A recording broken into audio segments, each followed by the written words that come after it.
Hello students, myself Shivdar Singh Rathore, lecturer civil, government polytechnic college Bikaner. Students, आज मैं आपके सामने हमारा 2019 का एक एग्ज़ाम पेपर था ट्रांसपोर्टेशन इंजीनियरिंग का। ठीक है, उसको जो पेपर था उसको कैसे सॉल्यूशन कर सकते हैं और कैसे मैक्सिमम मार्क्स हम उसमें अचीव कर सकते हैं। ठीक है, उसके बारे में थोड़ा सा वीडियो लेके आया हूँ। ठीक है, तो स्टूडेंट्स देखिए, ये हमारा एग्ज़ाम था, इसमें हमको मैक्सिमम 70 मार्क्स अचीव करने थे और समय था 3 घंटे का। ठीक है, नए पैटर्न के अनुसार अगर ऑब्जेक्टिव क्वेश्चन भी आता है तो भी सब्जेक्टिव क्वेश्चन उसमें रहेगा ही रहेगा। ठीक है, तो जो पॉइंट्स इंपॉर्टेंट मैंने आपको हमेशा बोलता हूँ, कुछ इंपॉर्टेंट डेफिनेशंस होती है, ठीक है, जिन्हें हमें अलग पेज पे नोट कर लेना चाहिए, अलग नोट्स बना के लिख लेना चाहिए। ठीक है, क्लासेस के दौरान भी मैंने आपको काफ़ी डेफिनेशंस लिखाई है। ठीक है, जैसे कि देखो, ये क्वेश्चन है कि संक्षेप में उत्तर दीजिए, ब्रीफिंग करना है आपको। पैसेंजर कार यूनिट, ठीक है, अब सभी विद्यार्थी पैसेंजर कार यूनिट की परिभाषा लिखेंगे, 2 नंबर का है। ठीक है, परिभाषा लिख के छोड़ देंगे तो वो ठीक है, कोई दिक्कत नहीं, गलत नहीं होगा। लेकिन अगर आप परिभाषाओं के साथ, जो मैंने आपको एक टेबल बनाई है, इस टेबल में बता रखा है IRC के अनुसार PCU का मान कितना होता है, ट्रक के लिए या गाड़ी के लिए या बुलक कार्ट के लिए कितना होगा, मोटर बाइक के लिए कितना होगा, वो एक छोटी सी टेबल अगर आप बना देंगे तो आपके मार्क्स पूरे मिल जाएंगे। ठीक है, ये जो डेफिनेशन होती है आपको थोड़ा सा समझ में आना चाहिए। ठीक है, अब जैसे कि ये देखो, ग्रेडियंट। अब ग्रेडियंट में सिंपल सा क्या होता है, ढाल होता है। तो ग्रेडियंट के बारे में इसको थोड़ा सा समझा के कितने प्रकार के होते हैं ग्रेडियंट, अगर आप वो एक लाइन में लिख दें तो आपके मार्क्स पूरे मिल जाते हैं। ठीक है ना, तो इस प्रकार से आपको क्वेश्चंस को थोड़ा सा समझना होता है कि किस प्रकार से क्वेश्चन एग्जाम में पूछे जाते हैं। ठीक है, अब देखिए, एक ये रहा कि भाई बिटुमन है, उसकी डक्टली टेस्ट। मैंने एक इंपॉर्टेंट चीज़ हमेशा बोली कि जो हाईवे की बात करें तो देखो, ट्रांसपोर्टेशन में 2 पार्ट है, वैसे 3 भागों में डिवाइड कर लो इसको। एक तो हाईवे, एक ट्रैफिक और एक रेलवे इंजीनियरिंग। ठीक है, जब बात करते हैं हाईवे इंजीनियरिंग की, तो हाईवे इंजीनियरिंग में एक तो होता है जियोमेट्रिक डिज़ाइन ऑफ हाईवे, और एक होता है जो हाईवे के जो मटेरियल हैं, है ना, वो कौन कौन से हैं। जैसे कि 3 होते हैं, बिटुमन मान लो, एग्रीगेट मान लो। ठीक है, बिटुमन, एग्रीगेट, स्टोन्स ले लिया आपने।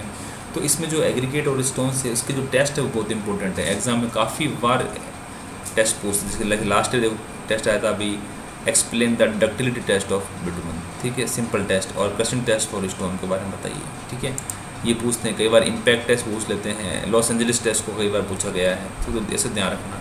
अब देखो, और एक चैप्टर आपका है कि भाई सड़कों का निर्माण, इसमें गिरा how the water bound macadam road are construction, WBM road कैसे बनाते हैं, तो ये भी आपको इजी क्वेश्चन है, पर इससे मार्क्स आप आसानी से अचीव कर सकते हो। एक है देखो, साइड डिस्टेंस। साइड डिस्टेंस देखो 3 प्रकार की होती है वैसे, OSD, SSD और ISD होती है। तो बेसिकली इसने explain various type of side distance 6 number का पूछा है, तो आपको एक्सप्लेन करना है, ज़्यादा डीपली इतना मत चले जाना कि भैया आप उसको एक को पूरा मतलब उसका जो फॉर्मूला जनरेट करने लगे, पूरा लंबा सा सोल्यूशन इतना नहीं। 6 मार्क्स का पूछा है तो जहाँ नेसेसरी हो वहाँ फॉर्मूला लिख दो, हल्का फुल्का तीनों को समझा दो, बाकी बेसिक अंडरस्टैंडिंग है वो बहुत ज़रूरी है सब्जेक्ट के अनुसार। ठीक है, जैसे कि ये रहा कि स्लीपर के जो है वो, है ना, गुण दोष को लिखिए। अब देखो, मैंने बताया आपको, एक तो ट्रैफिक इंजीनियरिंग, एक हाईवे इंजीनियरिंग और रेलवे। रेलवे में जो मेन इंपॉर्टेंट चीज़ है ना, जैसे कि स्लीपर हो गया, बलास्ट हो गया, ठीक है, जो रेल सेक्शन हो गया वो कौन सा है, पॉइंट क्रॉसिंग क्या है। ठीक है, पॉइंट क्रॉसिंग को समझाइए, left hand turn out, right hand turn out, इसको क्वेश्चन काफ़ी पूछते हैं। ठीक है, उसके अलावा पूछ लेते हैं रेलवे में जो सिग्नल है उनके डायग्राम बना के बताइए।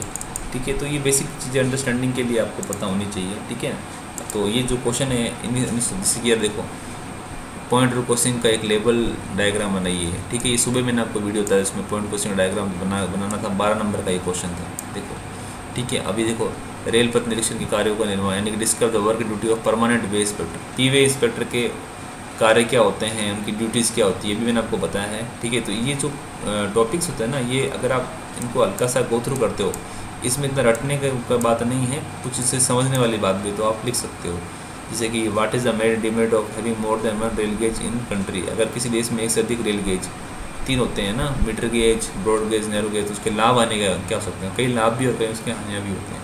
तो ये चीज़ें हैं सारी आपको थोड़ा सा अंडरस्टैंड करनी पड़ेगी, पेपर के अनुसार कैसे पेपर को सॉल्व करना है। ठीक है ना, तो ये चीज़ें आपको थोड़ा सा ध्यान में रखना है इन चीज़ों को। ठीक है, जैसे कि अब देखिए, आपका ये 2018 का पेपर है ट्रांसपोर्टेशन इंजीनियरिंग का, इसमें भी आप क्वेश्चंस को देख सकते हैं कि भाई कैसे क्वेश्चन पूछे गए थे। देखिए, परमानेंट वे यहाँ पे पूछ लिया, है ना, वहाँ परमानेंट वे 2019 में था परमानेंट वे का डायग्राम बनाइए, 18 में था परमानेंट वे को समझाइए, संक्षेप में समझाइए। पीसीयू देखो अगेन रिपीट हो गया।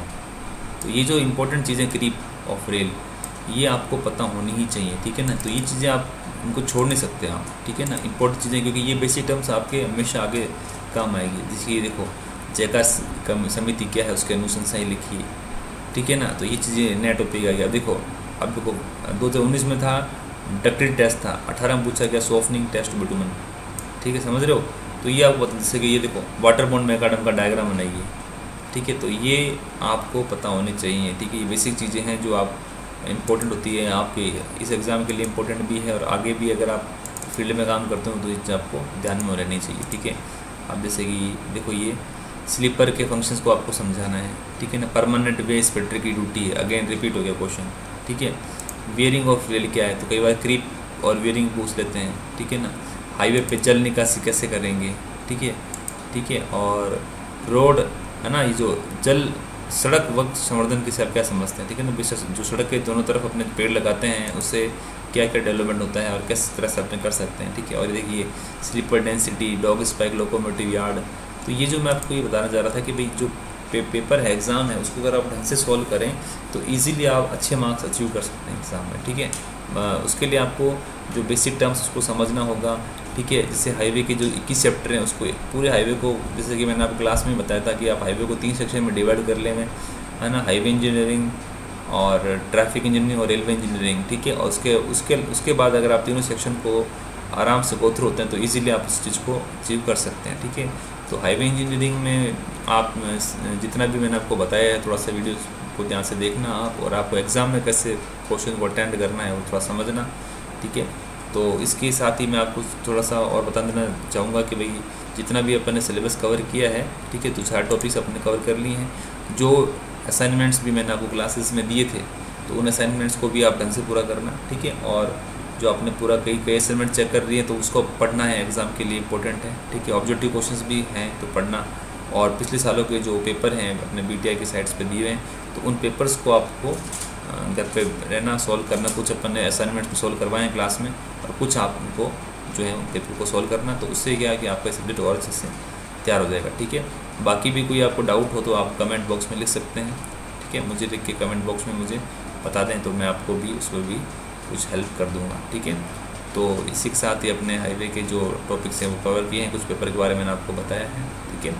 तो आप अपनी पढ़ाई कीजिए और एग्ज़ाम में अच्छे परफॉर्म कीजिए। Thank you very much.